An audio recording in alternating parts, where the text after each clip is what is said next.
It's Friday afternoon, and I'll say an early Shabbat Shalom. On Sunday mornings, I read stories to my grandchildren remotely. One of my grandson's new favorites is the Dr. Seuss book, Horton Hatches the Egg.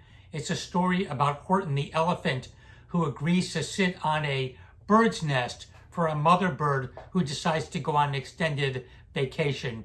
Through thick and thin, Horton the elephant has one refrain. I said what I meant, and I meant what I said. An elephant is faithful, 100%. What a line. At the beginning of this week's Torah portion, there are lots of laws about people taking religious oaths and vows, something people did a lot of 2,500 years ago. It was before the time when writing was accessible to everyone, and people were held responsible by both God and the community for the commitments that they made verbally. Judaism has a love affair with language. One of my favorite books is by the late Israeli Amos Oz and his daughter, Fania Oz Salzberger, Jews and Words. It's about how we Jews have this love affair with language and how so much of Jewish culture is based on how we think about and how we use our words. I think our time is a time when language has become too harsh, even strident. Some of our ideas are expressed so strongly, and sometimes at a time when we're all using email and text to communicate, our words don't come out the way we really wanted them to come out. Right now, some of us are feeling lonely.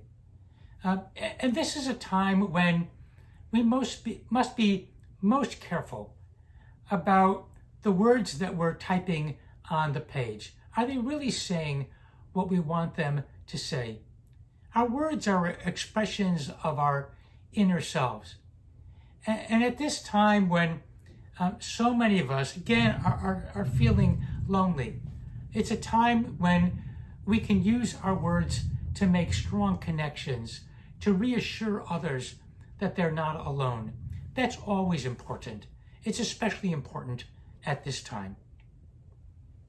So here's what's happening at Temple Judea. We still have barrels out in front of the synagogue. We're collecting food for the Jewish community food pantry. We're collecting school supplies for the Heights Center.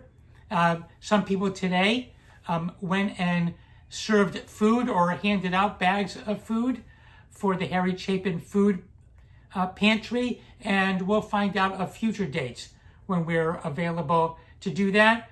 Please don't forget that our Chave Rot group has a little fundraiser selling jars of honey that you can send to anyone across the United States.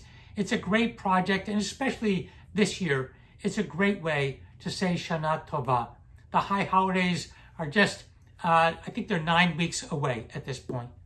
At this point, I want to say Shabbat Shalom. I hope everyone is healthy and well, and I look forward to seeing you remotely, and mostly I look forward to seeing you in person.